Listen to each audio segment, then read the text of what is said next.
We have a question here from our friend Salman. Daniel or Victor, what piece of art by a Jew would you consider as the greatest artwork in Europe after Daniel's movies, obviously? Jews contributed in a lot of fields, but which artwork you believe is peak of Jewish contribution? Do you want to answer first, Daniel? I can I answer think as you well, should. but I let you answer first as a guest. I think I no. I'd like to hear your idea. I mean, if I look for an artist, I Yeah, would probably say something by Marc Chagall. Anything by Chagall. I mean, Chagall being you stole my one of my answer. favorite artists. You Ah, stole my sorry. answer. I wanted to say that. I swear. No, I'm not being. Yeah.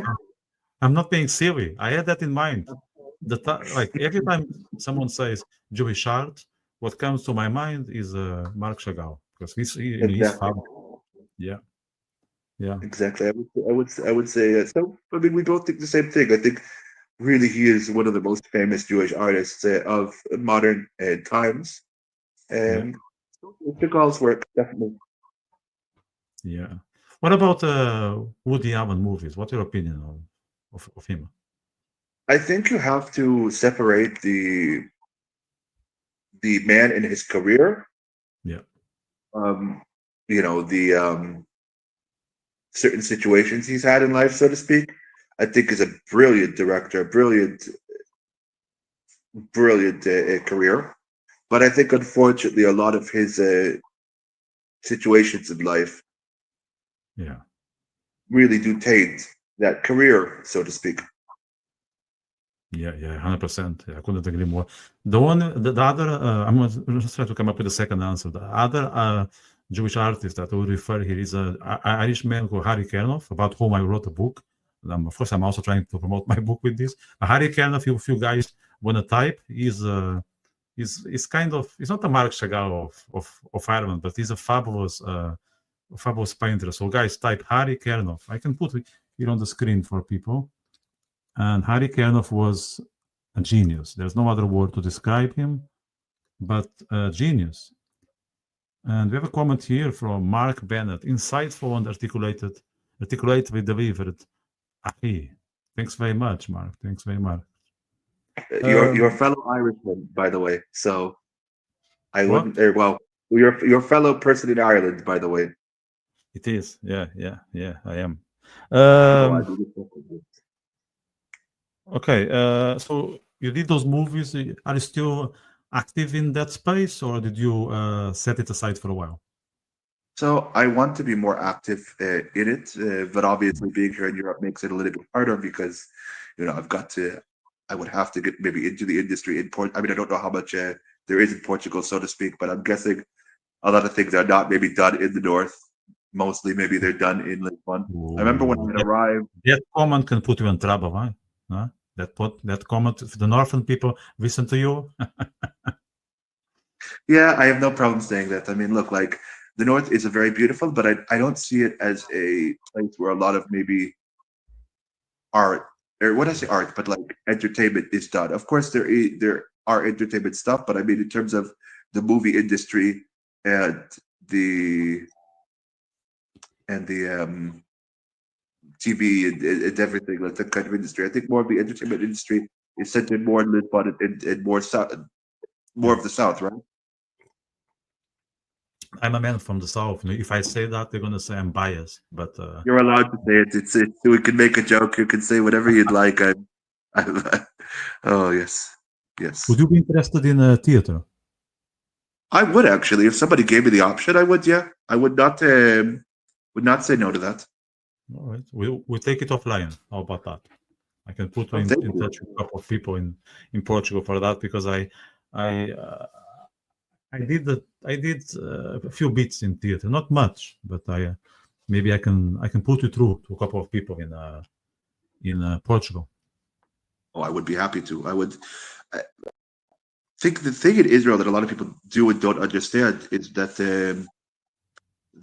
like the reality in Israel being such a small like country, you could go anywhere in the country and shoot wherever you want in the country very easily. Like it does not, take 8, 9 hours, 10 hours to get somewhere. But without a car, jokingly, it Hmm. could take, some time. being here in the north, especially.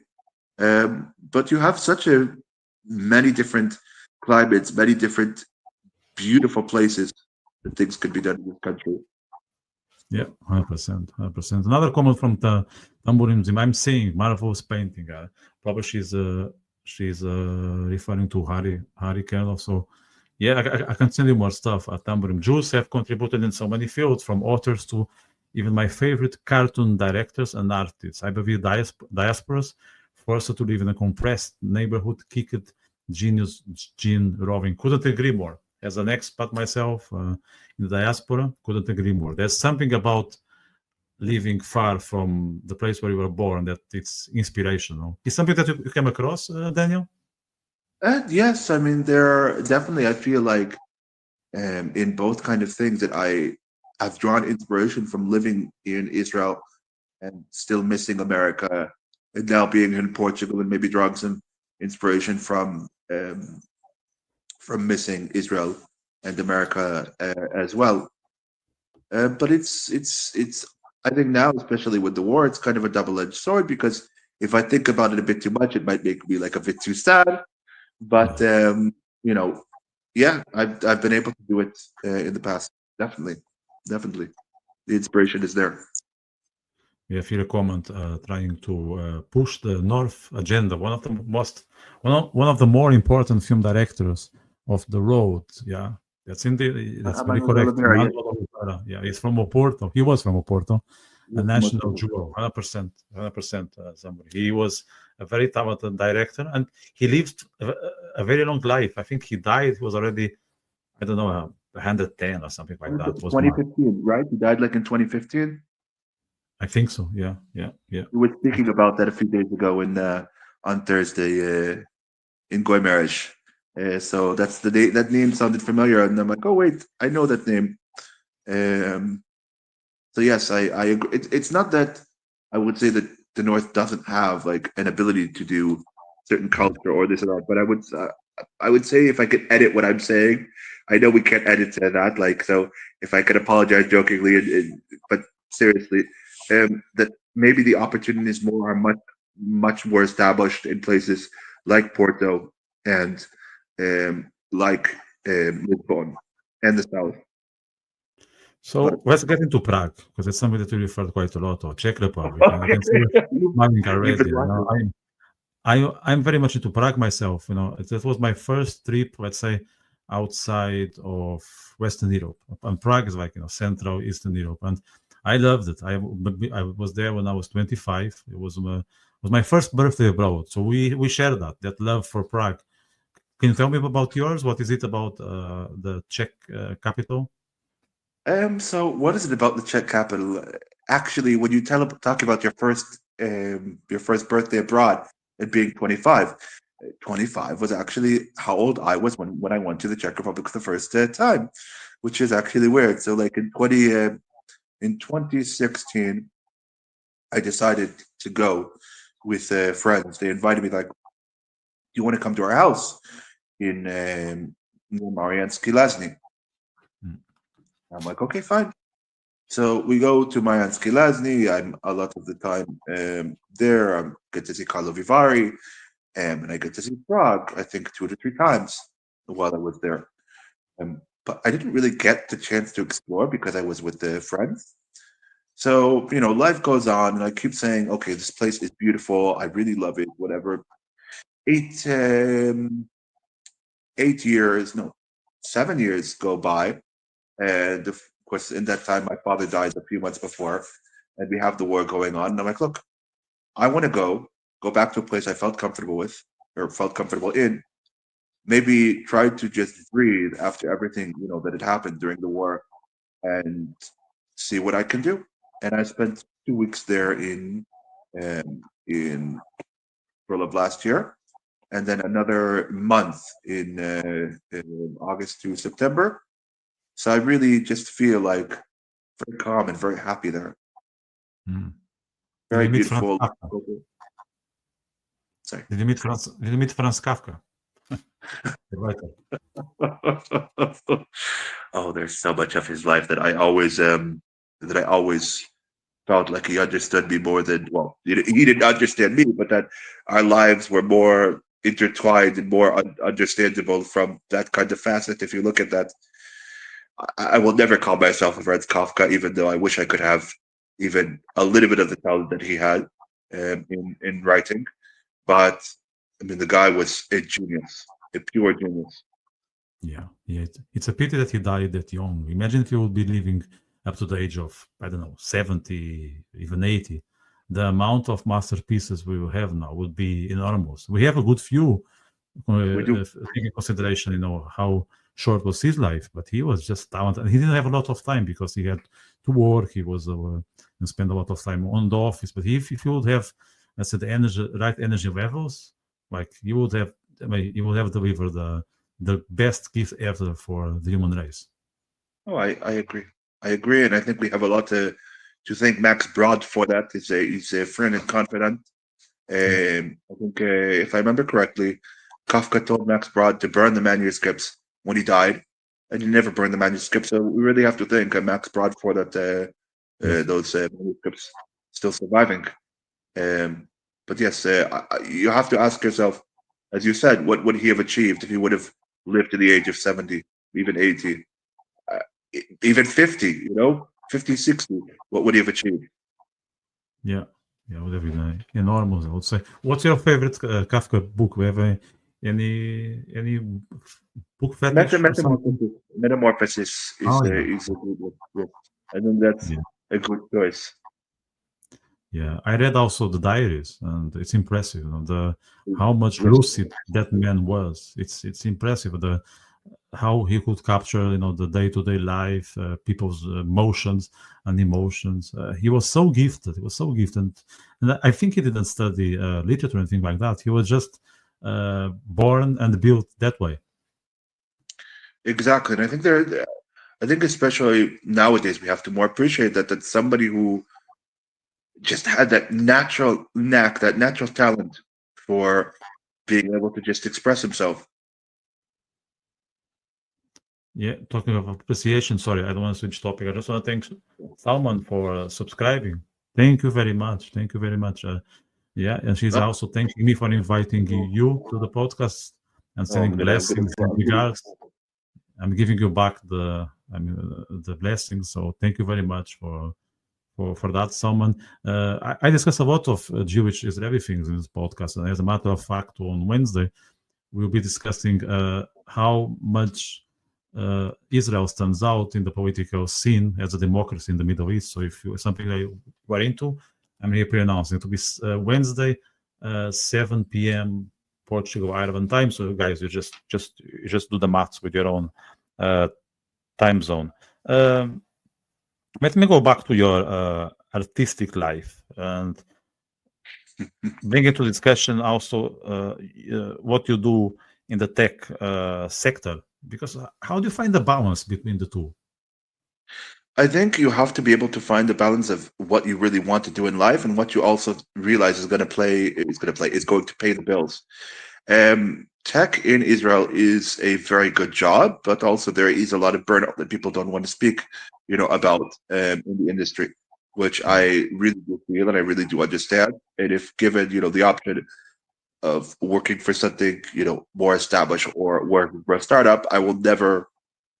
Well, I don't say I want to. I would never do it, but I feel I could say at this time that working for startups right now would be something I would probably not want to do because too many times will give you stock options and less of a salary. Okay, you've got to really believe in what you're doing, and I would hope that things might change one day. But a lot of these places just expect you to take the stock options and not live maybe as well as you might want to. But to go back to what you were saying before of finding kind of a mixture between the two, I think realizing you need something to pay the bills and you can't forever be, I don't know, maybe in Portugal you don't have this idea, but at least in the States, in like a place like Los Angeles or even maybe New York as well, the idea of the waiter, actor, model, that joke, the person who's an actor has to do so many things in order to be able to survive, to be able to do their passion, because they're not just able to survive on an actor's salary. Yeah, you can get the worst of both worlds. I just think that I get the message. Like there's even a book in Portugal called the Banker Anarchist. Have you read that from Fernando Pessoa? Maybe you know the I poet.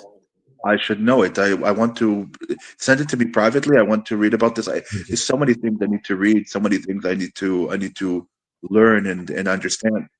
Because Yeah, I so that's think yes, that's about a banker that yes, he hates the system. He hates the whole financial system, but he finds that the only way that he can uh, he that is accessible for someone like him is to just make money out of the system. So use the system to attack the system, which is apparently is a contradiction because people think, okay, uh, if you wanna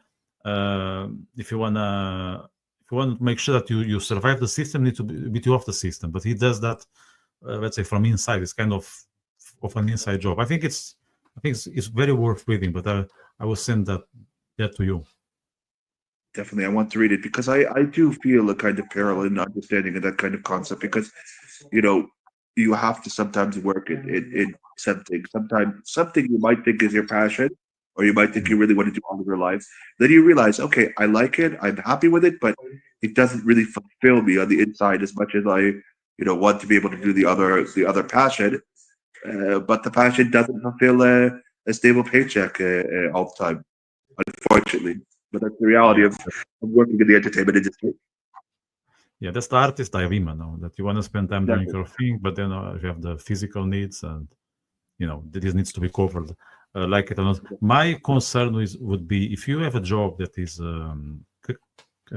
cutthroating and you don't have much energy levels after you close your laptop or whatever you do. Like, how can you still be able to put stamina in building your creative, your creative aspect? Because most times there's not much left. So how can you protect yourself to make sure that you want to start something that makes sense? You can still do it properly. I think you have to be able to, as you are sure as you understand, like you have to be able to give yourself the time to develop your craft, to develop something that you love, and you have to be able to kind of I don't want to say create separate versions of yourself, but like you have to find the time to be able to shut off, the work and be able to develop your craft, whether it is to take a sabbatical for the time that you want to develop that craft, whether it is to find something remote to be able to develop that craft at times that you want to develop it. If you want to do something, you will find a way to be able to do it, so to speak. Yeah, 100%, 100%. If you want to do it, we do it regardless of what's happening. Like, I think Exactly. if Exactly. someone is determined, even if the road is upside down and there is uh, a lot of There issues is in there, yeah, you will do it. We will do it regardless. You just need to yeah, prioritize what matters, and you'll make it. I think, and it's not just exactly. BS. It works like that. Exactly, and that is really how life is. And I've found in many different facets of my life, just finding a way to get through it. I mean, sometimes ending a shift and then literally going off to something where I'm literally feeling I must look exhausted. And there are certain definitely clips of certain things I've done where if you look at me and you could see me in the background of whatever it is, you might think, does this guy look tired? Or whatever it is. And if you look at them, I'm like, yeah, I remember that day. I was extremely exhausted, but I forced myself to go through it and do it. Um, but yeah, you just plug along whatever it needs to happen. Not today. Today you look pretty fresh. Maybe because it's Sunday. Thank you. No, I'm feeling I don't look fresh. Oh, Yeah. thank you for that. That's another And compliment. thank you. Oh, thank you, and thank you for your choosing of your choice of the for the the icon for the video to use a photo of me from Yeah. 10 years ago. I didn't know. I didn't know. I just picked Oh, it what was 10 years ago, went well. literally. Yeah. I wish I still looked like that, but yes. Thank you. Are you still busy with tech? but I am trying to develop myself here in Portugal in terms of like trying to be somewhat busy. There is a certain remote job that I'm working like with at the moment. As of will I continue with it? Will I be happy with it? Maybe, maybe not, because they are based in abroad in France. It's a company somebody wouldn't, or many people wouldn't have heard of. But I'm trying, probably thinking for the long term, I should find a Portuguese company, even if it means making less money. Uh, Being and having everything paid through Portugal would probably be better for me than working remotely for a company, even with more of a wage. Yeah, he's another person acknowledging your words. Yura, she says, yes, that makes sense. We need to find balance in your life. So I can see your attitude resonates with people, which is great. And it's also motivating, as Zamburing is stating, as some authors say it, he doesn't remember the origin, to live our life as a work of art. Yeah, 100%. Exactly, 100%. exactly. The comments are just flying. Let's read more Tolkien and the Lord of Rings to stay happy, healthy, and appreciative. Yeah, why not? I Yes. think. No, I'm really grateful like for that. Mm. Yeah. Yeah, I mean, I'm finding the balance in my life here. I mean, I've only been in Portugal since October 17th, 19th. So we're coming up at least on what, like 5, 6, 7 months, 6, 7. Okay, David. It's felt like a dream sometimes. All of these travel in Europe to get to where I am now, but Mm. it's an experience. And just building yourself up in a different country is never easy, if I could say Yeah, it no, that way. never, never. And if it's not easy, it's not fun. That's the way I see it. Why? Yeah. Why Portugal?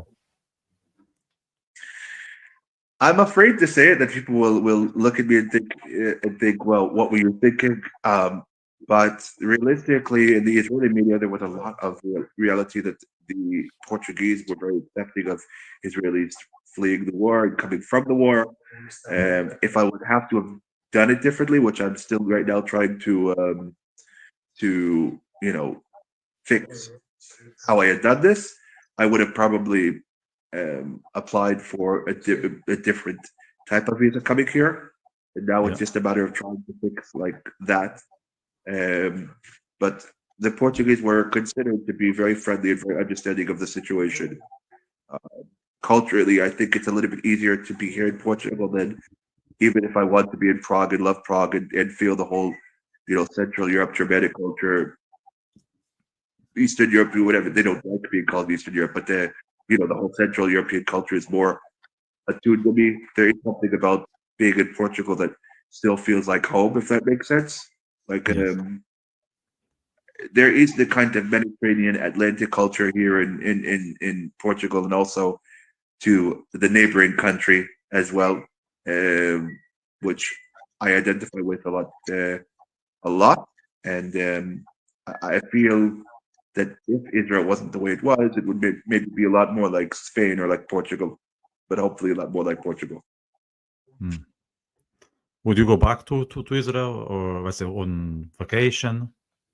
Um, I'm afraid this is going to sound like really bad no matter what. Like, but and I'll try to really think about it, how I express myself.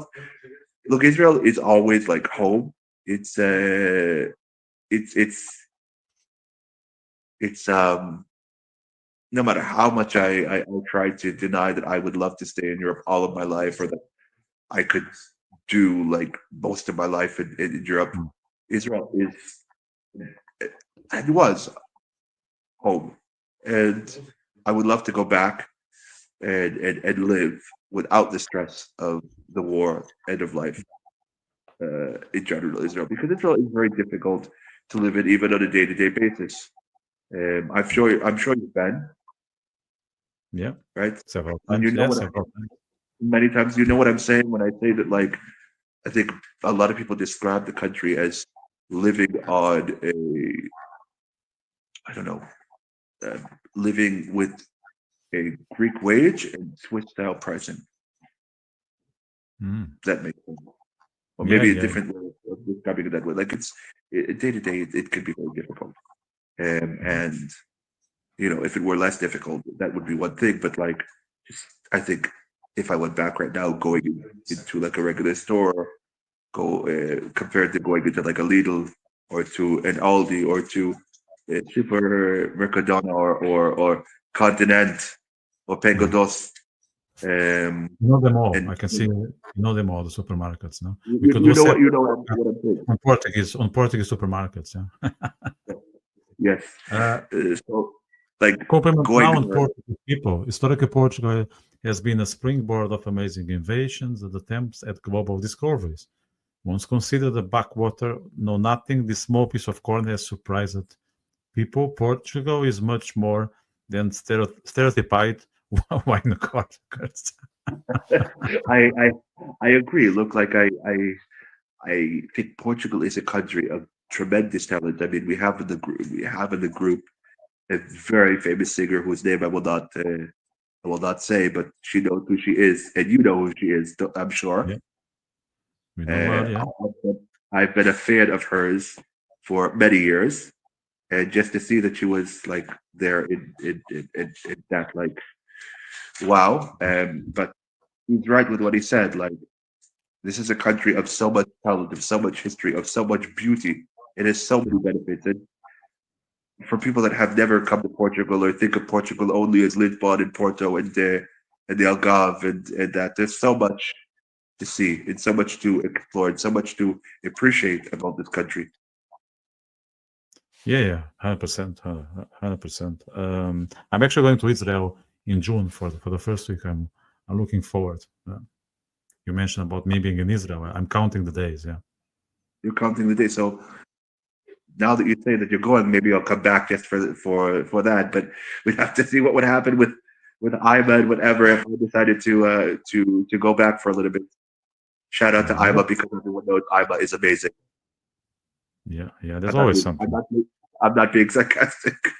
Oh yes, I am a little bit. Sorry to No, tell you. there's always something. Yeah, Always something going yes. going on. Um, I'll tell you something. Happy to tell you whatever you'd like. yeah, yeah. It's never boring. It's never boring. Let's put it let's put it like that. I Exactly. Let's wanna put it that way. give a shout out to our friend. Let's give a shout out to our good friend because she put us in contact. She has been doing an amazing job on Facebook, and I think it's just a Yes. starting point. She's listening to us. I wanna send her a massive applause for the job she does on the background. She's not. You are not looking for any social recognition or medals, anything like that. She's genuinely on Israeli side, which I think it's fantastic. Let me ask you one thing.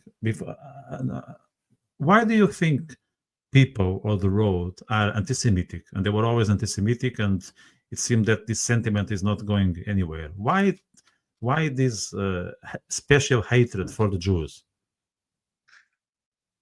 I wish I could really kind of, say it that and really kind of put my finger on it, but I think it really just stems down to, odd libels, to hatred, to things that never really can be stamped out of certain societies. I Hmm. mean, I look at it, and again, I don't mean to bring up the other city as much as I love it so much, like Yeah. Prague. When I came here to um, to Lisbon, and I saw that like just outside of the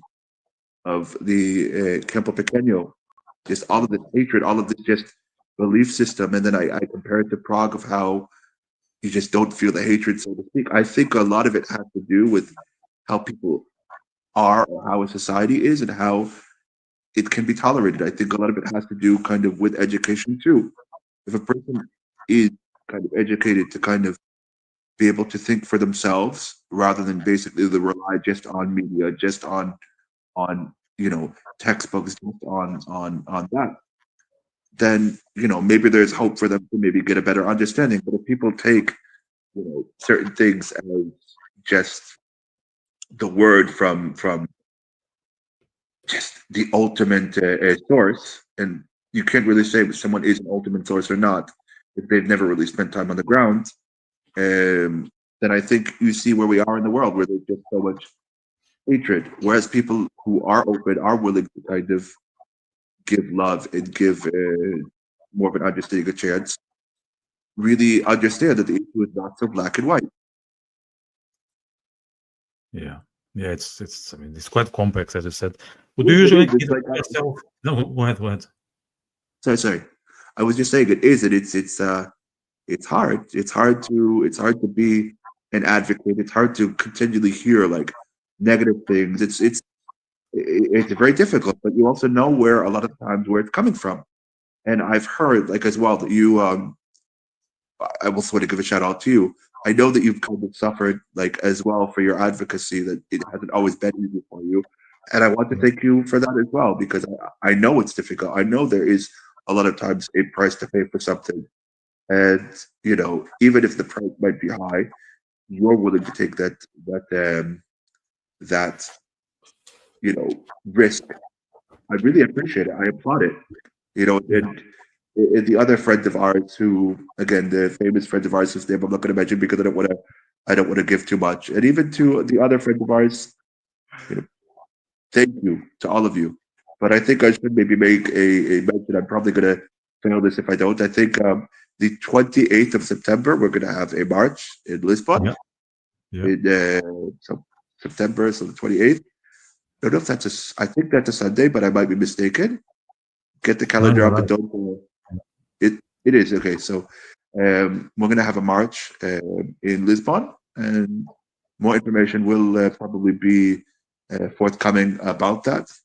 Uh, and it would be really nice to have people attend, like to have advocates and people who are pro-Israel attend that. Yeah. I would love. No, I'd love to always meet people. I'll do my best to attend. Although I'm Thank you. overseas, and no, what I would say about the price for an advocacy that is not very Yeah, well seen. Like I go back to one of my favorite Jordan Peterson's quote when he says, "If you stay silent about something, you have something to say, then you are lying." And I don't want to lie. There's one thing that I'm not is dishonest. I might have a couple of bad traits like everyone else, but I don't stay quiet when there is something to be spoken. So it's like that, and I think it even damages you if you stay mute when you know the right thing to do is to open your mouth. Then you are making yourself ill, and I don't allow society to do that to me. No, I remember when I was in my early 20s, I met a guy called Vitor, same name as me. He was a very famous alternative publisher, and he says, I may not be able to change the road, but I want to allow the road to change me. So I live based on that premise. and I think like as well, like I try to live. I try to be as authentic as possible as I am. A lot of times people are like, well, what you see is what you get. I'm like, yes, what you see is what you get. I don't try to make a persona online that you can't see in person. I try to be exactly the same way that one might may or may not see. And I appreciate that. I appreciate really authentic experiences and people that are willing to stand up for what is right, for what is good. No pun, intended. Um, at a cost to whatever it is for them. It brings hope that humanity could be more like that as well. And I hope that we're going in that direction. Yeah, that's the right thing to do. Look, we could go further in this conversation, but I don't want to neglect the comments. I want to thank them and bring them to discussion. There are so many that I'm even losing track of them. So what do we have here? A question for us, Daniel. Which are your top 3 favorite books of all time? I'm asking both of you, if you can share titles. I really like such interesting conversations, and people's book choices tell about their nature. Someone, it's not that I want to sell the podcast all the time, but on Tuesday we have the Witty Week Writers Workshop at 8:30 Portuguese time. So I invite you to join that discussion because we're going to talk all the things related to writing. Do you want to start, Daniel, with your 3 favorite books, or you want to pick one? I pick one. How do you want to do this? Uh, yeah, so let's go. I'll pick one. I'm a very big fan of Jules Verne, and so Jules Verne wrote a book, a Paris, I think, in the 20th century, which I think was only published in French in 1993. It was a 93, 94. It was a lost manuscript, and he kind of got so many things right. He was able to predict the future pretty well. I think he got a lot of things about telecommunications right, about the way that people would be traveling by plane right. I really like the works of Jules Verne a lot. Maybe as well, if I say that I like the works of J.K. Rowling as a child or teenager, I will get canceled. But I enjoyed Harry Potter a lot as a child. But I really enjoy the classics, Kafka's, Metamorphoses, Yeah. and the diaries as you wrote as well, um, or as you said as well. There's a lot of things that I really enjoy. Yeah. I would say But what it's about you? very hard to pick three. So any book of Michel Houellebecq, it's a great book. I don't know if you know Michel Houellebecq, the French writer. He is a genius. He's probably the best writer we have in the current day and age. My favorite book of his, it's nearly impossible to answer. Maybe Submission. I think it's a good heads up for what's happening in France and in Europe. I can also refer maybe Franz Kafka. I was discussing him a while ago. Favorite book of Kafka, another tough question. Maybe The Castle. I like The Castle, just to say something Yes, yes, unusual. exactly. Yes. I agree. And I'm like you, Daniel. So I will stay with the classics. So maybe Dostoevsky. Dostoevsky is another great one.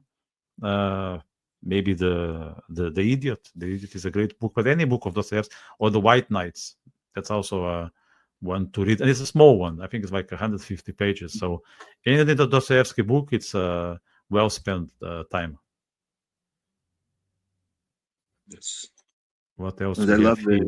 I love the comments of our friend Tabarim Zim. Really, thank you for always making me smile, and Yeah. I love that. Salman is saying Uh, the very first memory I have about Portugal as a kid was reading a famous earthquake of Lisbon that resulted in people questioning religion.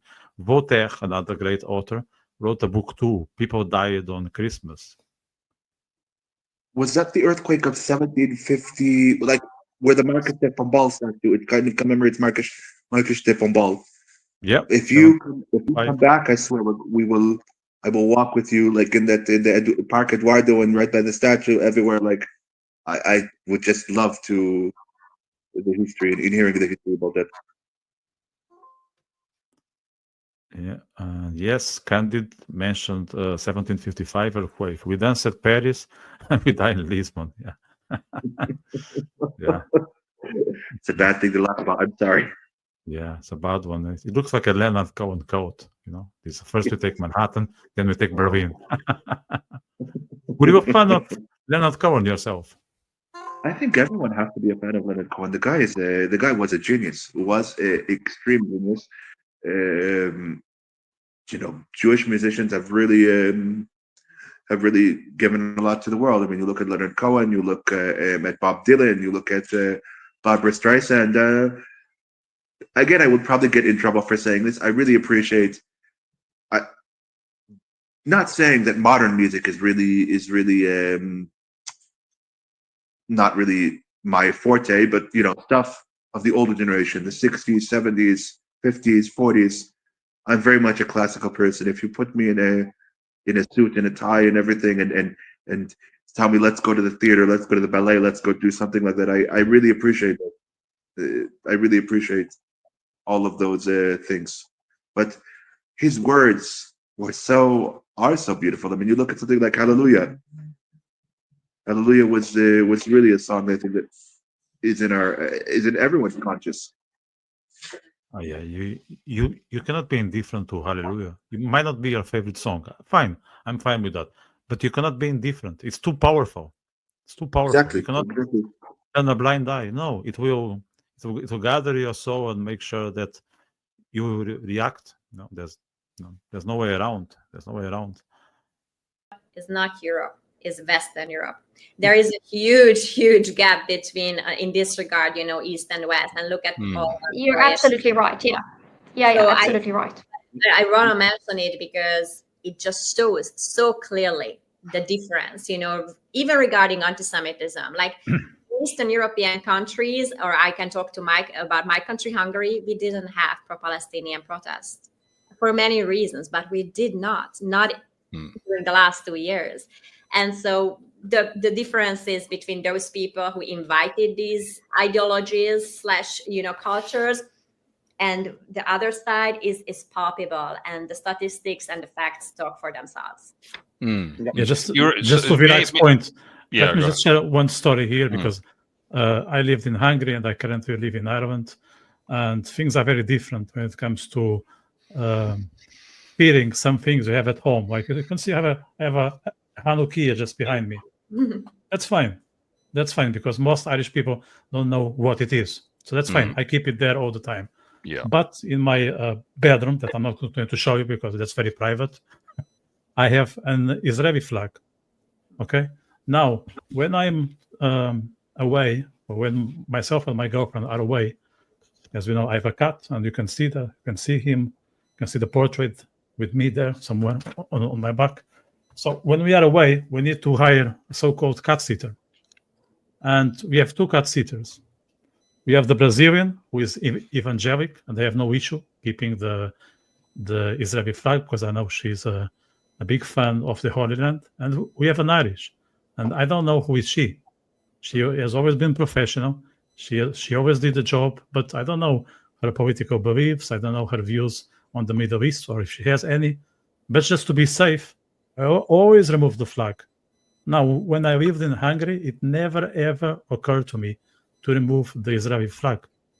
And people will say, but look at the history, look at the Shoah, look at all that. Yeah, but that was a couple of generations ago. I'm aware of it.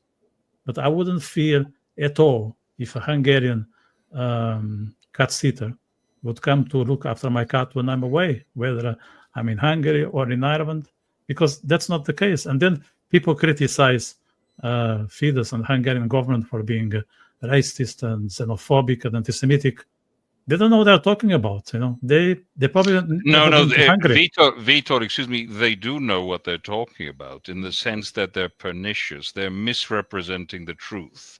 They deliberately misrepresent things. And this is what I wanted to get back to. Something you mentioned: Eastern Europe, which still has a traditional conception of reality, and the European Union. And I think we have to try to understand something about the European Union. And it is my humble opinion that the European Union is the most anti-European organization in the world. And I think it reflects itself in the treatment of the Jews, because the Jews are an exception in the sense that they've always maintained their national identity. And the European Union is essentially about dissolving national identity, and this is reflected in the literature, and especially in the material in schools that the didactic material that is generated. Some thoughts on that? I generally think the European Union as an idea was great back then.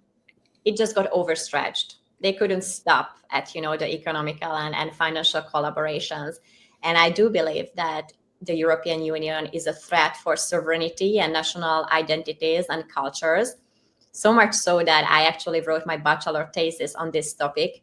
But it was so close to our accession to the European Union that no supervisor wanted to accept my topic. Nobody wanted to touch it. Yes. So eventually I found one journalist and one real big thought leader in Hungary who accepted that. And today, 10, 15 years later, we can talk about it. It's really scary. So I do believe they are a threat.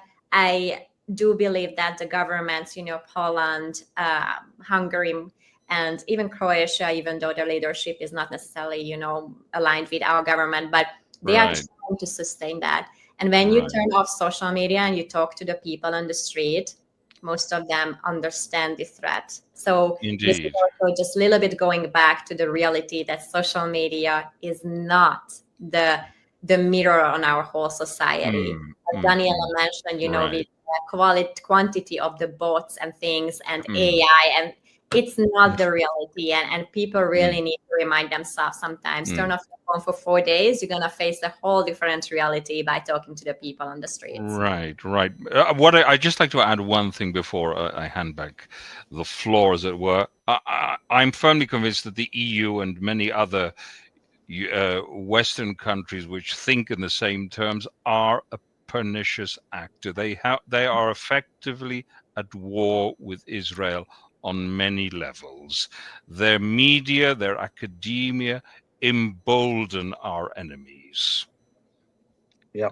I would like to make a point related to what Virag said. It's true.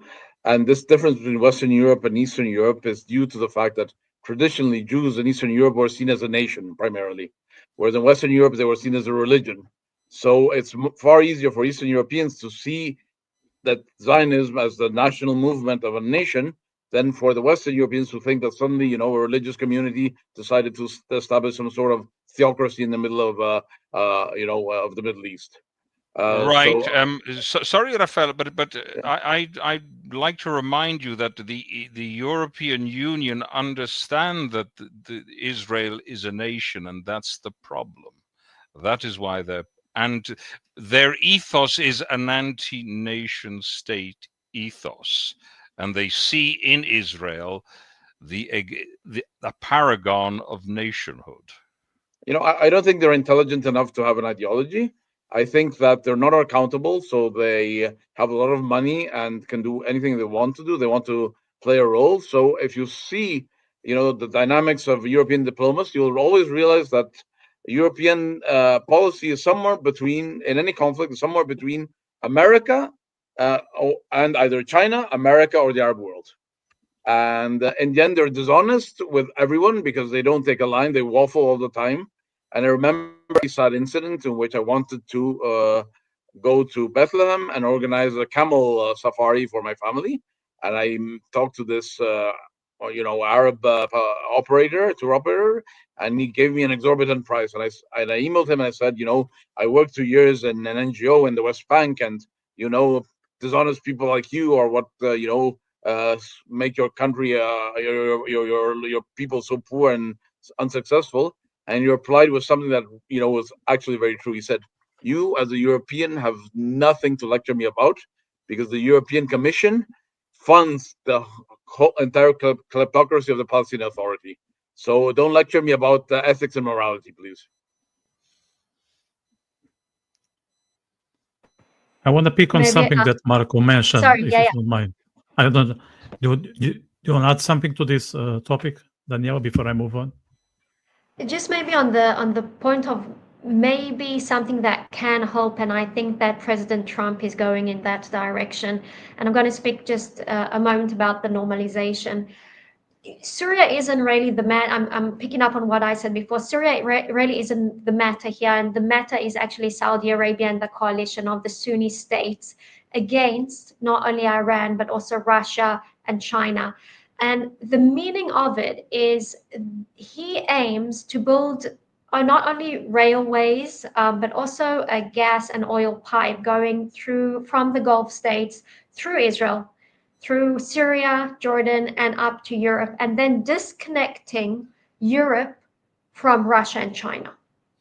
Okay, so you can only do that through Israel and the Gulf states. That may help making Europe less dependent on the Arab money, and therefore also less dependent on China and Russia. And maybe we'll see a tilt in strategy. Maybe. Again, anti-Semitism is so rooted, and also what you spoke about anti-nation, that is all I agree completely. So I don't know if there is a remedy for this, but as we see in history, anti-Semitism goes up and down in waves. So I do hope that after the victory now against Iran, it will decline at least a bit. I don't know if I'm hopeful. I can just wish for it. We all need the hope. So I like that you share that. Can you give us a little bit of a description about what developments in the United Kingdom in the past 20, 30 years, probably going back even to the 60s? Yeah, thank you for having me on your program. Anjali has eloquently and elegantly and intellectually expressed very, very well what's happening in the United Kingdom at the moment. If we go back to previous migrations, let's say the Jews coming out of Europe in the 1930s and 40s, where there was opposition to them by right-wing fascist groups who were, let's say, pro-Nazi. But the Jewish migration was escaping the horrors of Eastern Europe, as we know. And those people had no intention of taking over by stealth or other means British society. Similarly, in the 1960s, when the black population came over from the West Indies for economic purposes, those people had no intention of, or had the same ideology of the current wave of immigrants have. And although there was opposition to them because people don't like change, those two demographics integrated very well after a number of years into British society. However, this third wave of migration is very, very different and very, very sinister. And at first I would agree with Anjali, complicity is certainly now part of the process, but previously it was simply inertia.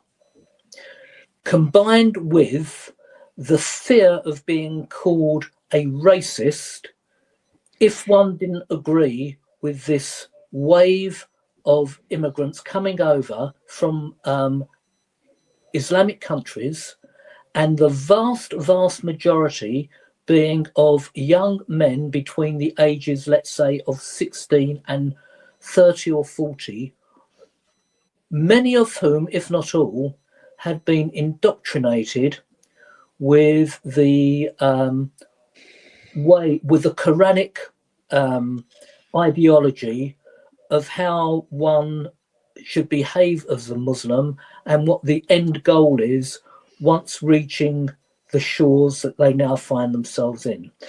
Now, for the first, let's be realistic, from the 1980s maybe until very recently, there was inertia in British society. Not too many coming over, but we could see the changing face of certain cities in the United Kingdom. Some of Birmingham, Bradford, Rochdale, up north, and certain areas in London are now exclusively Muslim areas. The complicity comes with the power of those Muslims who have integrated well into British society into positions of power, whether local council or in government. And that's where the complicity comes in. And there hasn't been a challenge to this huge wave of male Muslim immigrants coming into the UK until now.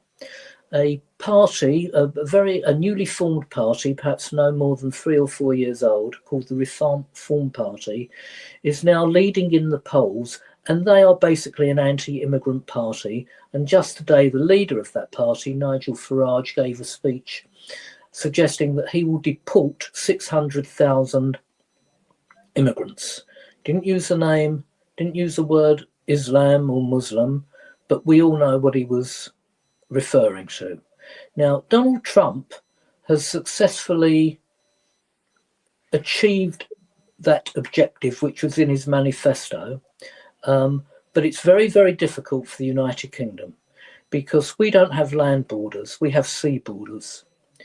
And we have a huge number of people in academia, on the far left, in trades unions, who are very, very supportive of the immigrant population, which is frightening to me. The number of people coming over on boats, we don't know what their background is, whether they have criminal records or not. They throw their passports away, and most of them are coming via France. Now, France is a European country, a democracy, And the French are actually mocking the British because we have an agreement with the French. We actually pay them to stop the wave of immigrants coming over on boats, and the French make the occasional foray into bursting a dinghy, and that's about it. But there is an unstoppable tide, and unless the Reform Party in the United Kingdom get voted in, and unless they can achieve their objectives, I am afraid that by the year 2050, the Muslims will be the majority demographic within the United Kingdom, which is frightening given that I believe they have ulterior motives so eloquently expressed by Angeli previously. And if we just look at history, you know, Afghanistan was a Buddhist country until Muslim colonialization. Iran was Zoroastrian before Islamic colonialization. Egypt was Coptic. Lebanon was Maronite. Iraq was Christian.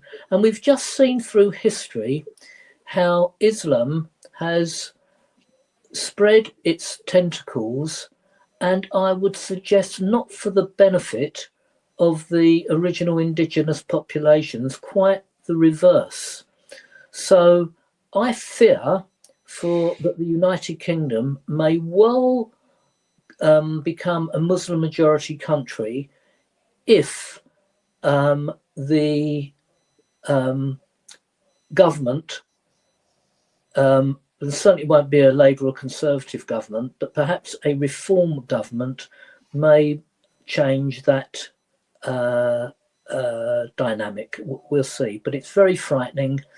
And as Angeli quite rightly said, the vast majority of the immigrants coming over are men of ages between 18 and 40, let's say maybe 50, and no one knows what their backgrounds are or from whence they came.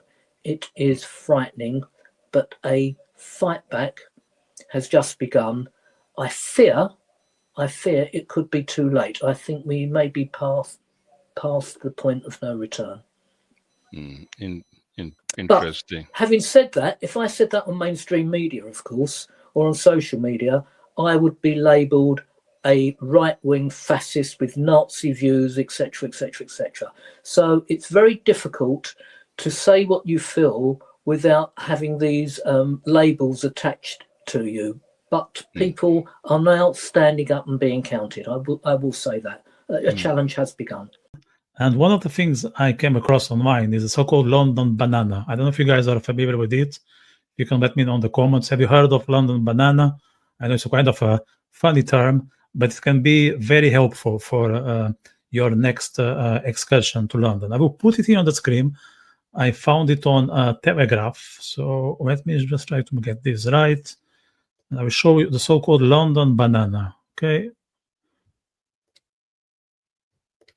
Just bear with me for a second, and I will show you the most famous banana in the UK.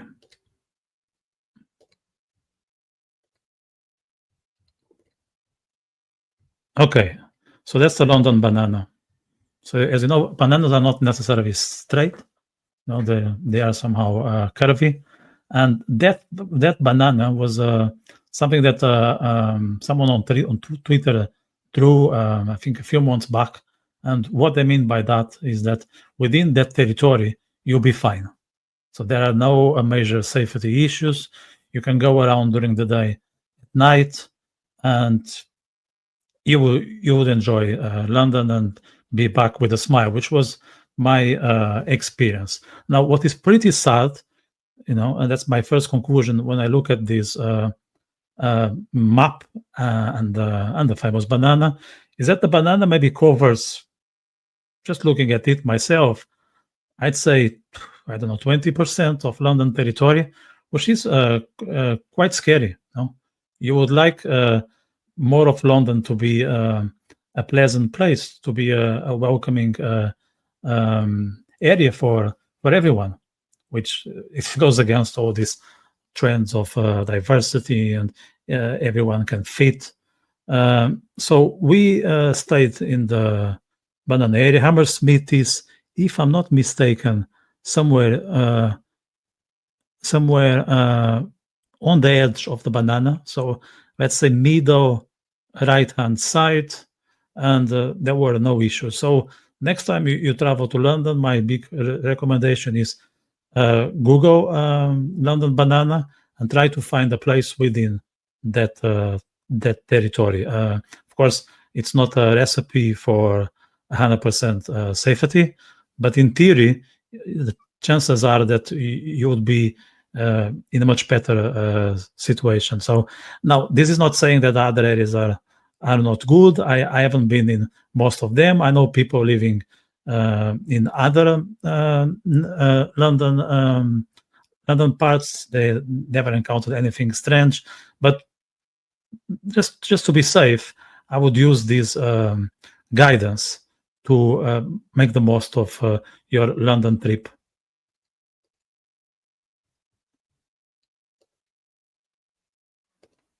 Right, so this is London banana. I think it's easy to remember for the future. We all are familiar with eggs and banana, so we won't forget that when we do our research. Now, the hot topic. Hot topic is the demographics of London. Now, I want to go back to the first time I visited the capital of England. That was, if I'm not mistaken, in 2009, I think. Yeah, around that time. So we're talking about 16 years in the past. And I was in a tight budget. It's not that I'm super wealthy now, but I was in a way smaller budget back then. And my objective of that for that trip was actually were two, not only one. First was attending Diana Krall concert in Royal Albert Hall. Another one was to see London cities or the city center. And with that purpose, I wanted to be connected to those two parts of London. I haven't had the financial resources to stay in so-called London 1, so I stayed outskirts. I stayed in London 4, next to the emblematic Wembley Stadium, which was always something I fancy. If I think about my musical and football interests, there's a lot that relates me to that venue. So I stayed in that part of London, and what I would never forget is that there weren't that many British people in the area, perhaps more than in the current day and age, but there were plenty of Pakistanis and Bangladeshis, and I didn't know about it. Of course, internet was already a thing, not as much as today. Was mostly about Google. Social media was still at early stages, but I did my research, and I knew that London was a multicultural place, but I didn't find it. I didn't realize that it would be this colorful, let's say, and that was not necessarily bad. I never felt threatened. I never felt intimidated, but it was different. It was different in the sense that I couldn't experience British culture in the extent I was thinking, and that was a disappointment. Now, I also want to highlight that I'm not just saying here that migration is a bad thing. Okay, there are positive aspects, and we can state the successful stories of UAE or Singapore. Okay, but perhaps instead of just stating these successful stories, we should learn from their migration policies. So what they do, they are quite strict. There is a whole questionnaire, there's a whole list of requirements that people need to go through and satisfy the authorities, otherwise they don't get in. And it seems to me, from my impression in those days in London and other parts of Europe, including here where I live in Ireland, that we are not that demanding. We just open the door and make sure that the newcomers are having a good time without putting any effort. And I think that's unfair. It's unfair for us who are residents and have been putting a lot of effort to improve the society around us. We work hard.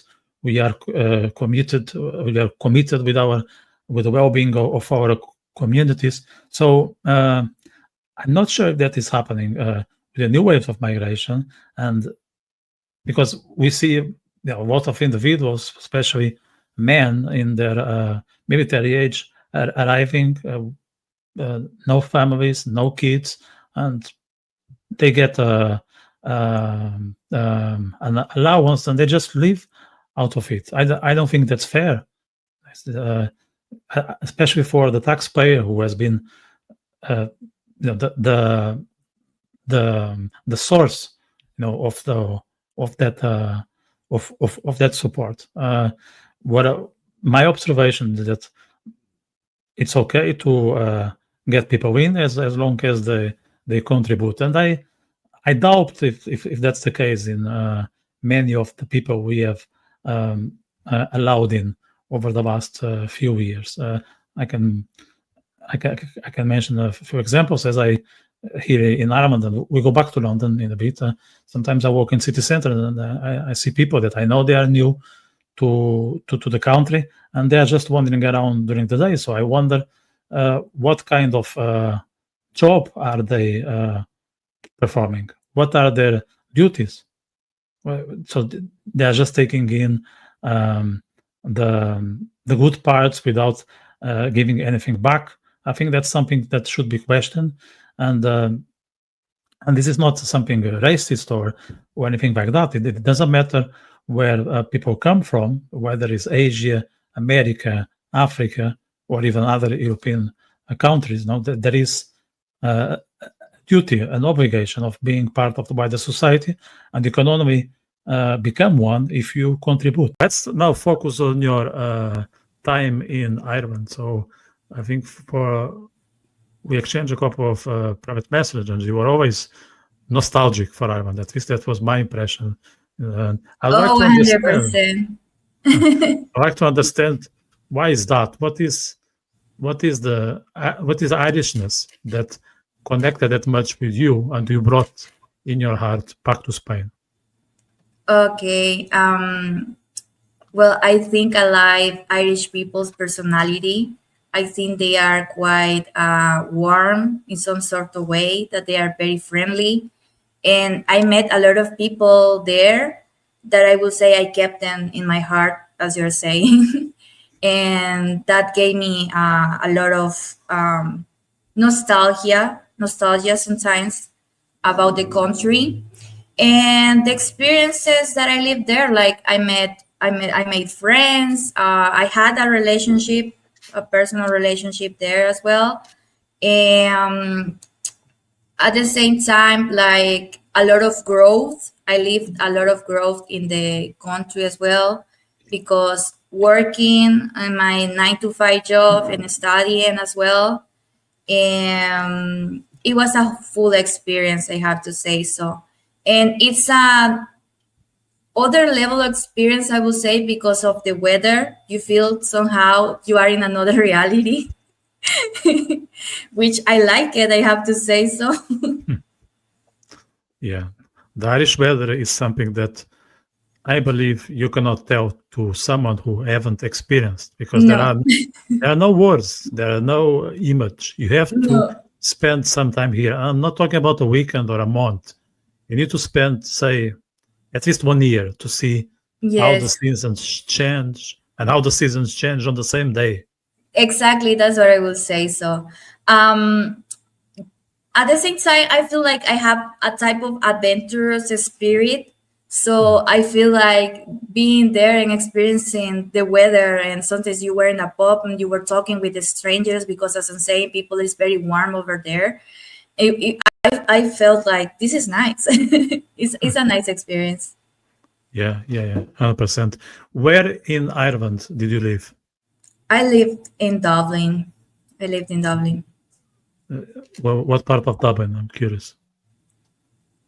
Actually, I moved a lot, but I lived for a while in Dublin 7, and which is kind of close. Brunswick Street is called. Is Yeah. very close to the river. Which other part I forgot?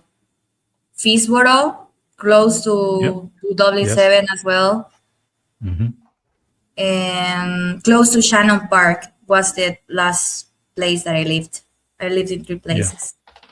Yeah. So you were a North Sider for the most Yes, part. I spent more in the north side. What brought you to Ireland? Well, I wanted to learn English because when I arrived in Ireland, I wasn't an expert in the language, I have to say so. And I wanted, and well, there's a lot of promotional stuff over here about going to study Ireland, living the Irish experience, and living this new experience going abroad. And I just felt like I was in my 22, 23 years old, and I was like, let's do this. Like, what should I do right now? I should go to Ireland and learn English. And it's supposed I will be there for just 1 year maximum, but I ended up living there 5 years. It's like it was crazy.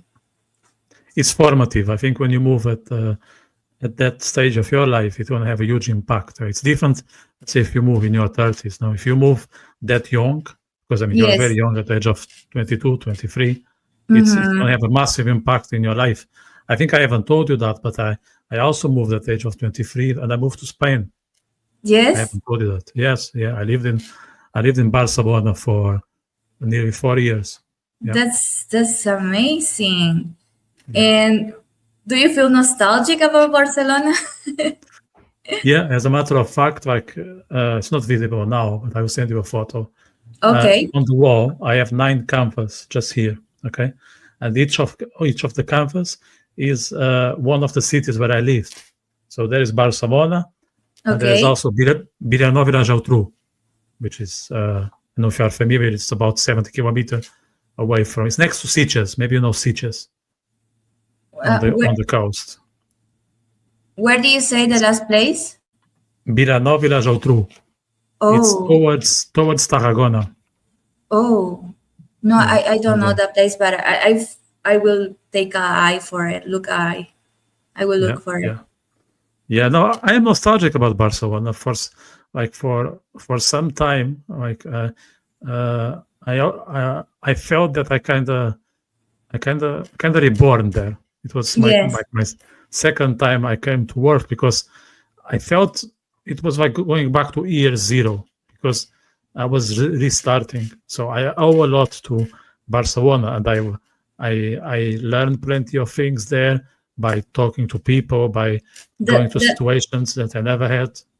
That's what I mean. Like, as you're saying, when you're in your 20s, like your early 20s, you're seeing the life different, and probably, as you're saying, the country that you decide to move is like very impactful for you for the reason, and you're just full of life as well, and you are very open to everything, and so that's what is happening.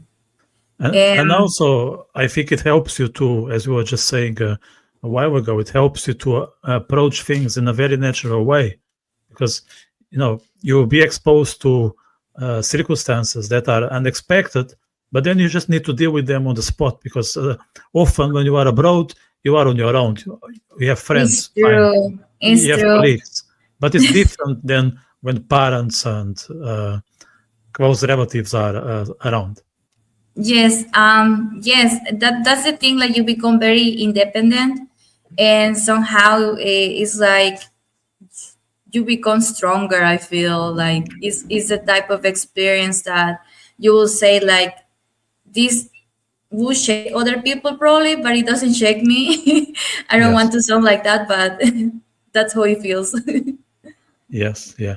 Do you think that the fact that you spent some time in Ireland, those 5 years, somehow impacted your decision to start doing your own business? Or in other words, if you had stayed in Spain, would that have happened or not really? That's a good question, though. Yeah, we never know, but we can guess. Yeah. Yes, probably it did impact. It did some impact because because I'm someone who is very determined and I work hard. I will say so. Maybe if I would have stayed in Spain here, I would have decided just to have a more relaxed life because the culture.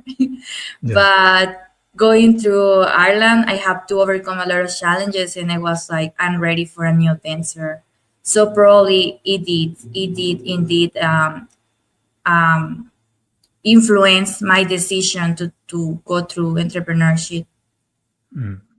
Is there anything that you dislike about Ireland?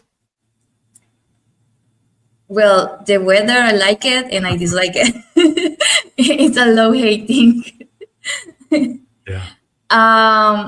But the other thing that I will say that I don't like too much about Ireland, it's like, and I don't want to sound bad, but it's like there's a lot of homelessness going on. Yes. There's a lot of drug problems on the streets, and the mental health as well. Like some people, we need to take more attention over there, I think, to mental health issues. That's what I will say that it's a problem. But anything else, I think it's a very beautiful country with a lot of potential. And I really hope like in the future, things will get better in that sense. And what it needs to be explored to become a better country, it happens, Yeah. Yeah. Unfortunately, that's a lot on the authorities, on the politicians, and I don't have a lot of faith on those individuals, not only in Ireland but all over the road. Yes. I really don't. The housing problem right now as well is like a big deal, I think. Yeah. It is something going on very hard over there. But as I'm saying, I really hope that in the future things get better for the country. And let's see what happens. I can come back. Yeah. Why did you leave? I decided that it was because I was going through entrepreneurship, and I decided that the prices and the quality, like, how will I say this? The amount of money that I needed to live, the cost of life, it will be like a little bit cheaper in Spain than living in Ireland. And because I was going through entrepreneurship, I think it was wiser for me to take that step. Yeah. One needs to be pragmatic and adapt. And if that takes to revocate, then, well, it is what it is. Yes, that's how it is. But as I'm saying, Ireland is quite beautiful, and let's see what happens in the future. Would you consider coming back to Ireland? I don't know yet, if I'm honest. I feel like my journey, I'm someone who is very intuitive, I have to say. And sometimes I feel like when somewhere or some places are calling me, I should go over there. And I feel like right now in this moment, I should stay over here. But let's see what happens. Let me go back to the time you were at the Nova Festival, just before the massacre started. So what was your, let's say, main motive to attend the festival? Was there anything about it that you were interested in, or were you dragged by friends? I don't want to be too personal, just to understand how did you end up there? So at the time, I just moved to Israel like 4 or 5 months beforehand. So I was still pretty new. didn't have my own place. I was sleeping on my cousin's sofa, and my cousin's neighbor is one of the producers of the festival, one of the founders. And so he came over and he invited us collectively to go. And so we decided from that point on, we're going to go. And we got together a big group chat of like 50 people.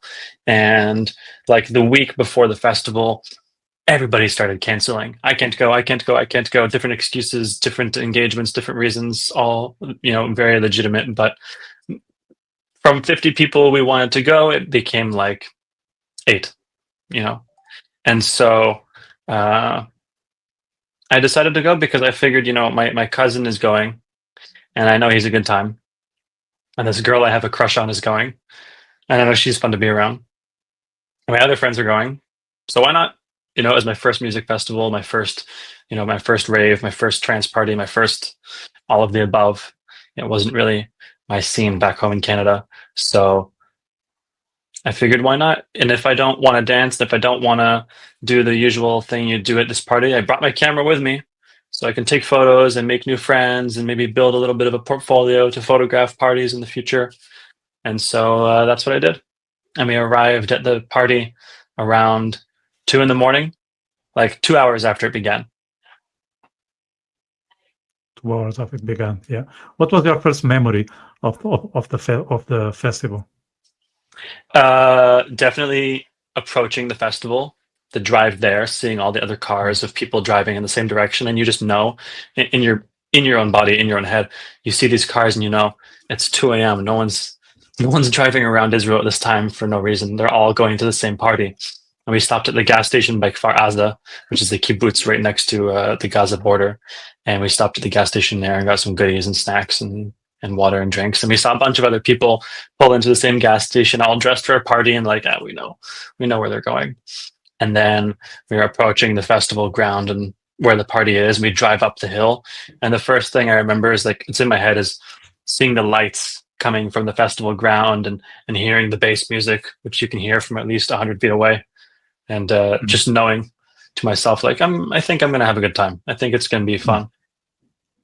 And until the attack started, how was the fun? Were you enjoying yourself? It was great. I didn't spend too much time dancing.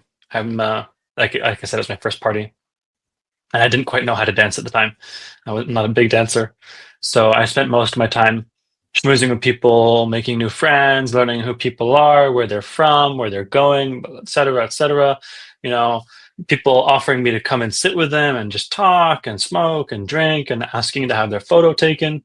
And I photographed throughout the whole night from arrival to being home the next day, 54 people exactly, all with permission. I'm not just taking photos of strangers and then running away. Yeah. So when did you first sense that something was wrong? Was there anything happening that it was, let's say, fishy? When the attack began, it was rockets, which is not uncommon in Israel, as we just had. Well, yeah. But typically it's 1, 2, 3, 5, maybe, and that's it. And typically I experience rockets from Tel Aviv, where we have ample time to find shelter and to wait it out. But where we were, you have 15 seconds, maybe less, to get to cover. And in this festival, there was no cover. We had the eucalyptus trees around us, we had the stage, we had the bar, and we had our cars, and that was it. And this was incessant rockets. If it was 1,000 rockets from Gaza, what does that mean? It means there's also 1,000 rockets from Israel, from the Iron Dome, being fired at the same time to intercept them. So it's 2,000 rockets, not 1,000. And Hamas on that day, I think they fired something like 8,000 rockets into the country of Israel. A lot. So what does that mean? That means 16,000 rockets were fired total from both sides. 8,000 from us, 8,000 from them. And so me and my friends, we were talking, and we all had this sort of silent understanding that we know they're not targeting us with these rockets. When I say us, the festival, they're not shooting rockets at a festival. Yeah. They're not shooting rockets at a place that's 3 miles from where they live. Doesn't make sense. That's not what they want to blow up. They want to attack the cities. They want to attack the people where everyone lives, the major infrastructure, not some patch of dirt in their backyard. So we weren't worried about being struck by rockets, but we were very worried about shrapnel falling on our head because the interceptions are happening vertical, straight above us. And it's scary because a rocket can kill you if it just falls on you. It's a huge chunk of metal, like the size of a shelf, the size of a cabinet, the size of a dresser. It's big. And so throughout the whole festival, it's just chaos. People screaming, people freaking out, and also people smiling and laughing and joking and smoking and be like, it's just rockets. No big deal, And so me and my friends were like deciding, what are we going to do? We decide we'll leave. And we start packing up our stuff, and I tell them, you don't need me to pack up this stuff. It's not a lot. So I'm going to walk around to see if anybody else needs help packing up their belongings. And I figured I have the time. I'm gonna keep taking photos because why not? It's not putting me in greater danger. This is a 35 or 40-minute period of time where I will be here waiting for you no matter what because we have to pack up our stuff. So I figured I'll take photos while I'm walking around and seeing if people need help. And so that's what I did. Rockets overhead, people freaking out and screaming, and I'm walking up and down the campground area, seeing if people need help. Most people don't. Only one person accepted my offer. Everybody else is just happy and smiling, and a combination of things because they're almost all Israeli. They grew up with this. Yeah. Many of them lived in the South. And if you lived in the South, you're very accustomed to rockets versus, say, somebody from Tel Aviv. Yeah. So, a lot of people were nonchalant about it, but I think everybody eventually took it seriously and understood that this is not something normal after the first 5, 10, 15, 50, 100 rockets. And they kept coming. I just cut you off there. Apologies. Just want to make sure, how much time did it take from the first rocket until everyone realized it's time to react in a way that is not ordinary?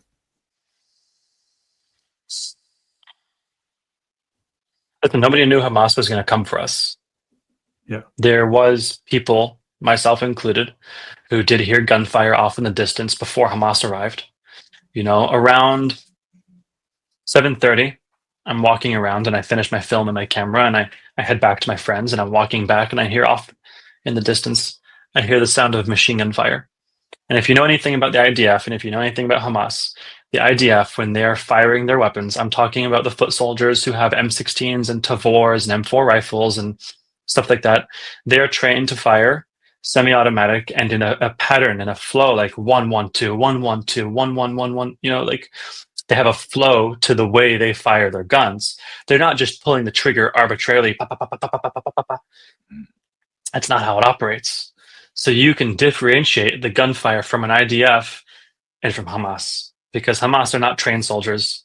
They are dudes in flip-flops and shorts with Kalashnikovs and grenades. Okay? So how do their gunfire sound? Just without thought. And a Kalashnikov sounds meaty. It's a chunky sound. It's not like an M16 or an M4 rifle. It's a really chunky sound. It uses a 7.62 bullet, I believe. I could be wrong. I'm not a gun guy, but I'm pretty sure. And whereas the IDF, their guns use 5.56, which is smaller. AK bullets are like that big. They're not tiny. They'll take a chunk out of you if you get hit. So I heard off in the distance the sound of a machine gun. And like I said, it's like tack, tack, tack, tack, tack, tack, tack, tack, really fast. And then it faded away. And I heard nothing else. And I come to my friends and I tell them what I heard. And when I tell them, everyone's instantly even more on edge, because some people heard it, some people didn't, and nobody was really sure about what's going on.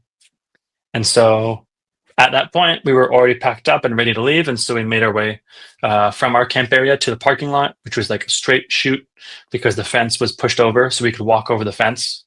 And we made it to our car and we started packing up.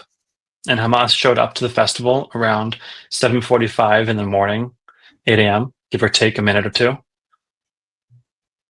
So from the moment you get on the car until Hamas was on the festival was like half an hour, from what I could understand, more or less. Hamas arrived at the exact same time we were standing next to our car. We were still loitering around our car in the parking lot, shooting the shit with people around us when Hamas showed up. But we were in the parking lot, and Hamas showed up from the front area of the festival because we were a bonus for them.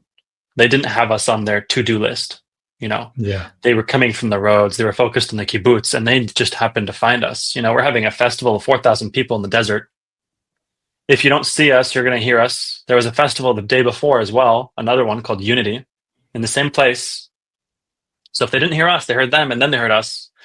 And if they didn't hear us, the paragliders who flew into the country saw all the lights and saw the hundreds of cars and just radioed it to their buddies, hey, go here.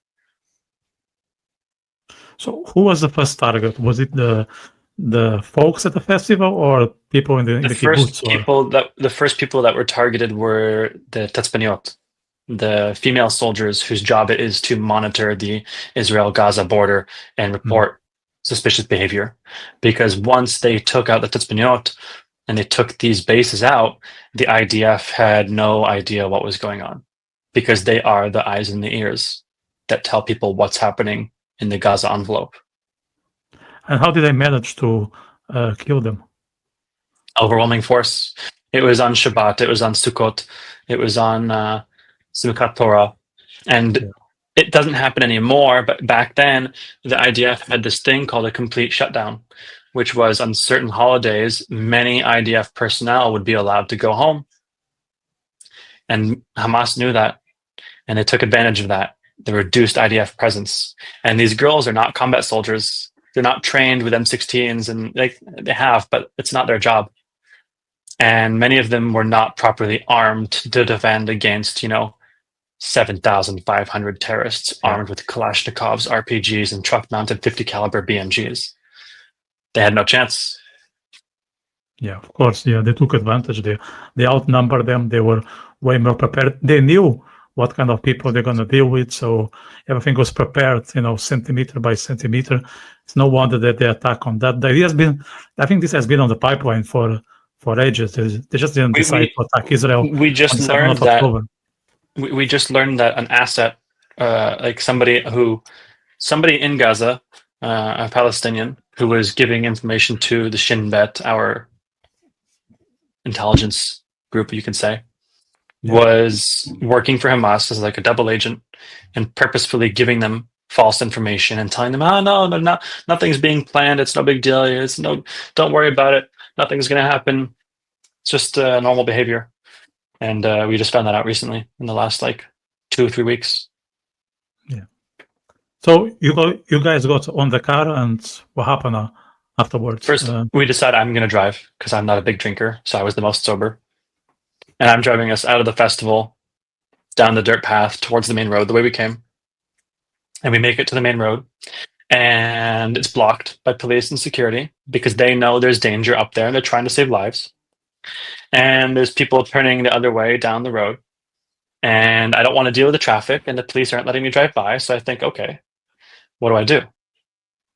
Coming from Toronto, Canada, and Northern Ontario, Canada, I know at least back home in fields and farms, any field, any farm you go to, if you go in one direction long enough, you will find a road, a service road, a barn, a shed, or a house, or something like that. So I thought, okay, my responsibility is to my friends. I passed all this traffic jam in the entrance, made it to the road. Road, no good, can't go left, can't go right. Screw it. I drove straight ahead into this field, thinking we'll find one of those things. And we make it maybe 35, 40 meters before we're shot at. Not us specifically, we weren't targeted, but Hamas was shooting into this field arbitrarily at everybody, just spraying, hoping to kill someone. And we knew this because my cousin's his girlfriend screamed at us bloody murder to get out of the car and to run. And that's what we did. We got out of the car and we all ran, hoping nothing would happen. And we ducked. And it was 4 of us out of the 5 of us in the car. We're a group of 8. Our other 3 friends in another vehicle somewhere else. We don't even know. And my cousin didn't join us. He stopped running. He went back to the car and decided, screw this, I'm not being on foot. Got back in the driver's seat, and he saved us, and he came back to us, and he picked us up. And so the moment he was in the driver's seat, I pulled my camera back out. I pulled my phone out. I took his phone. I had Waze on one phone. I had my phone filming. I had my camera to take photos, and I just started documenting. Because now I'm in the passenger seat of a car. I have nothing I can do outside of help navigate, and that's it, and wait. So I figured instead of just freaking out and screaming, I'm going to take photos, I'm going to take video, and document every second of this. Were people panicking, and how much, in terms of people were losing their minds. People were freaking out. Our car was pretty silent. It's mostly the girls in the back reading the news and reading Instagram and Telegram and Twitter and Facebook and giving us updates of what's going on and getting texts from friends and trying to make sure we're not driving towards terrorists because they're in the backseat. They're even more helpless than we were. But our car was pretty quiet. You know, most of the talking is us navigating my cousin because he's not able to. He's just able to drive the car. So we drove through fields for about 45 minutes off-road in a little Mitsubishi Lancer, 4-door Hot Wheels car type thing. Not a truck, not an SUV, not a Hummer, not a Jeep. Toy car. And we finally make it to a main road. We pass the city of Netivot, and we drive from Netivot towards Sderot, and then we drive to Tel Aviv. But it's only between these two cities, Netivot and Sderot, that we encounter carnage. You know, we're driving through fields. We're not seeing anything. It's fields.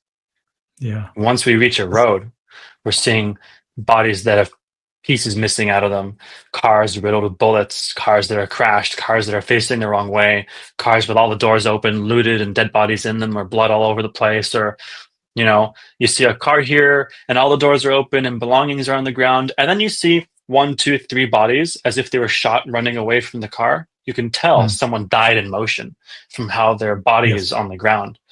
And so the whole time, I'm just telling my friends, keep your heads under the window. Because if your head is under the window, it's harder to identify who's in the car. And God forbid we're shot, less likely to die. The downside is by doing that, the IDF also couldn't identify us. And so there were instances where we had guns drawn at us and stuck in the window and stuck in the car. So I say IDF, but there was no IDF. It was police. We thought they were IDF because they're so heavily equipped with guns and their police vehicles, but there was no IDF. We didn't see any military personnel, uniform personnel. We didn't see any of that. Yes, so I'm just trying to digest everything you just said, because it's beyond like everything I've ever experienced in my life, and the most viewers. How do you go about keeping your sanity in that context? During the event? Yeah, when you are on the car. So I said to myself, like, I was freaking out for sure. I was losing my shit. But I said to myself, there's no point in sharing it with anybody. There's no point in freaking out on the outside. All you're going to do is stress out your cousin who's driving. You're going to stress out the girls in the back, and you're going to make everyone feel worse. So I just kept it to myself. I was losing my shit. You know, I didn't serve in the IDF. I'm from Canada. Never been shot at. I've been in fights, but that's not the same. But, you know, we're driving over top of dead bodies and you can hear the crunch, you know? Yeah. So I was losing my shit. But I was focused. You know, I'm taking these photos, purposefully not taking photos of bodies out of respect, which is like, it's a two-sided coin. You know, it's out of respect. I didn't take photos of these bodies, but I should have for documentation, for proof, you know, to show people what happened. But like, I thought to myself, you know, if those were my brother or my mom, I wouldn't want to see their photo online. You know, that was my reason for not taking photos of corpses. And all of the photos and all the videos I've got, only one you can see bodies. And we're driving down this road that I described to you, and we pass dozens of bodies, lots of bodies, a guy with a hole in his face, and 2 armed men with masks and balaclavas, like balaclava masks over their faces, covered in blood, surrounded by corpses. And they're like, holy shit, this is Hamas. They look like fucking terrorists. And from October 7th, 2023 until May 15, 2024, we thought they were Hamas because they look like Hamasniks. I'll show you the photo. I have it on my phone. Pull it up, and you can show people after, but I want to show you right now because just looking at this video, you will think they are Hamasniks. But there was a news article published that said that they were not. They were actually our own special forces, Shin Bet, Shabak, and they had taken their gear from home and went out to help. But because they're Shabak, they have to have their identities secret because they're doing undercover shit. That's why they had the masks. That's why they were dressed like terrorists, so terrorists wouldn't recognize they're not terrorists, if that makes sense. Yeah. So this is... Can see that. So there's 1, 2, and then this guy, you can see there's a leg and a person in the car. This guy's arms are covered in blood. And then you see me. And then this is the car we were in. This is us at a checkpoint with a police officer. Where is it? This is taken in between Sterot and Netivot. You can see my cousin here. Like I said, he's like ducking. He's trying to keep himself small in the car. And all of us have our hands up. Because we don't know. Every time we see soldiers, every time we see police, personnel, we don't know if they're our guys or Hamas. Because we know from the past, they like to wear uniforms of our own people. Yeah. So me and my cousin, because we're in the front seat and we're like the de facto people in charge, because we're also the most sober, we kept having the conversation, me and my cousin. Do we stop for this checkpoint or do we hit them with the car? Yes, it's a tough call. And we really didn't want to do that because you saw the car we're in. You hit a fully grown person going 190 kilometers an hour, you might also die. You know? People hit deer all the time. It's no different. Yeah. Was there a moment that you thought, there's no way that we're going to survive this is too much? At some point, we're going to be targets and there'll be nothing on the way to protect us. On that road that I described to you, that was the road where I thought we were going to die. Every time we saw bodies or cars or anything a person could hide behind, I thought there was an ambush waiting for us. Every time we saw people or civilians or anybody who wasn't us, I thought they were terrorists waiting to ambush us. Every time we saw another civilian car driving the other way or passing us, I thought it was stolen by terrorists and hijacked as a way to disguise themselves, and they were going to pull up next to us and shoot us. But I kept it all to myself, And we got home to my cousin's apartment at 9:47 in the morning. We were probably some of the first people to be home safe. Many other people went to Patish or hid in the woods or went to Be'eri and went to all these other places. But we all agreed like nowhere is as safe as Tel Aviv. So that's where we're going.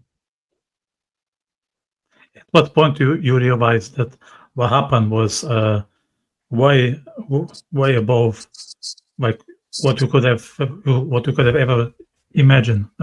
Me and my cousin realized as we were escaping, the further away we got, the more carnage we saw, which wouldn't be the case if it was a small event. After 30 minutes of driving, you should stop seeing dead bodies. But that wasn't the case. So we realized it was big, and then we got home, and all of our friends, we had like 50 people in our apartment at one time, all of our friends and family to be with us and take care of us because we were all seriously messed up. And then we realized like this is a war. This is something huge. And so we had a therapist from day one, a friend whose mom is a psychotherapist. And day 2, October 8th, I leave the apartment. Tel Aviv is dead. I drop off my photos, my film negatives to be developed because I can't do anything with them until they're developed. And then I start doing interviews and talking about it and sharing about it on October 9th. We started to discover more and more problems and also crimes. For instance, now it's just one thing, but it's very dangerous to take Uber in the city. I don't remember this happened 3 years ago when I left to.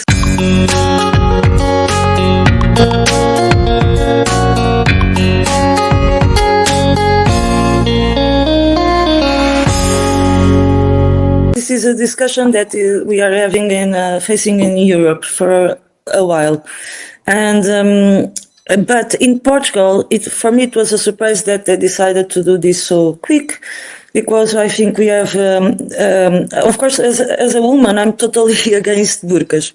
I don't understand.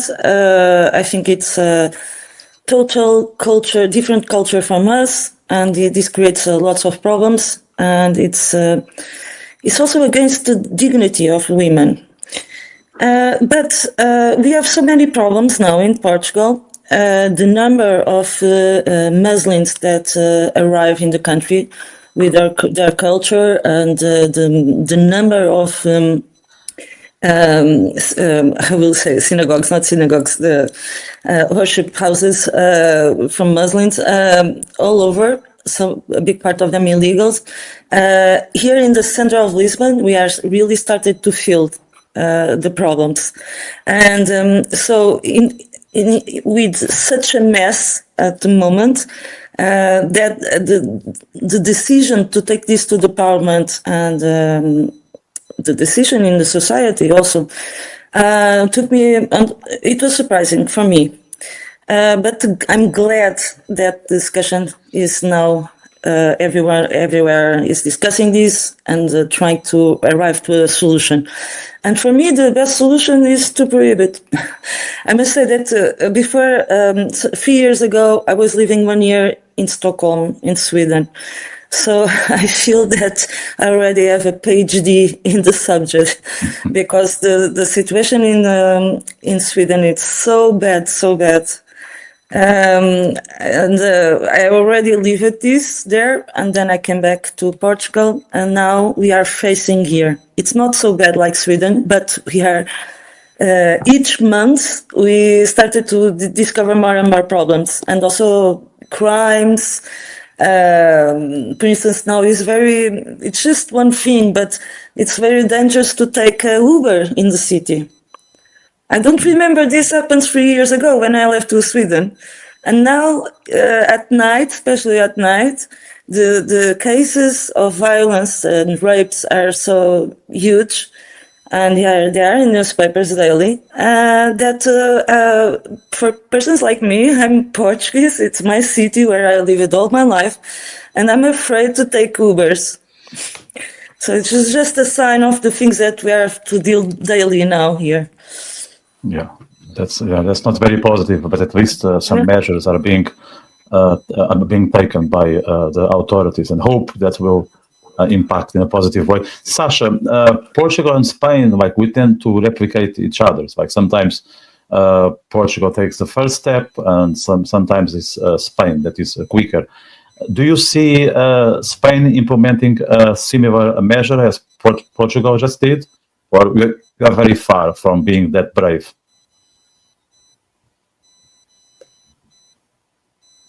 I think you are muted. Yeah, so first of all, we recognize that there's a huge problem with radical Islam in Europe, especially countries like Spain, France, Portugal.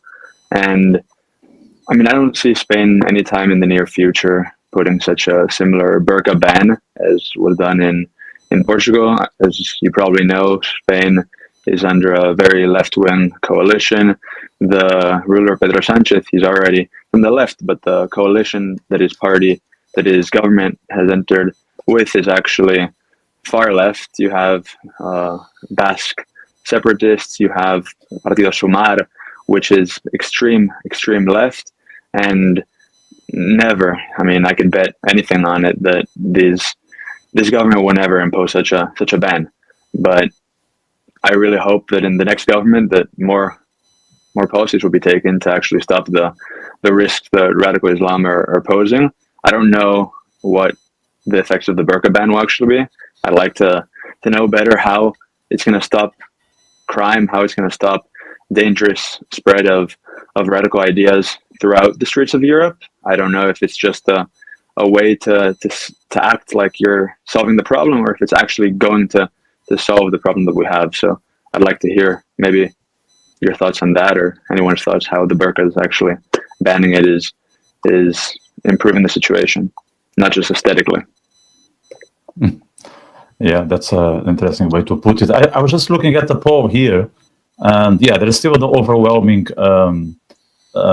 support of banning the burqa, but at least there is one vote against, which is good, because that tells that every voice is welcome in these discussions. So if you guys believe that burqas should be allowed, let us know, and let us know why because it's not enough to say that they should be part of aesthetics, they should be part of culture. There must be a reason why people that voted yes voted that way. So let us know in the comments, because I'm keen to know not only what we think, but what the other side believes in this subject. So Marco, would you offer us? I didn't think of this, but would you offer us the Italian perspective on this?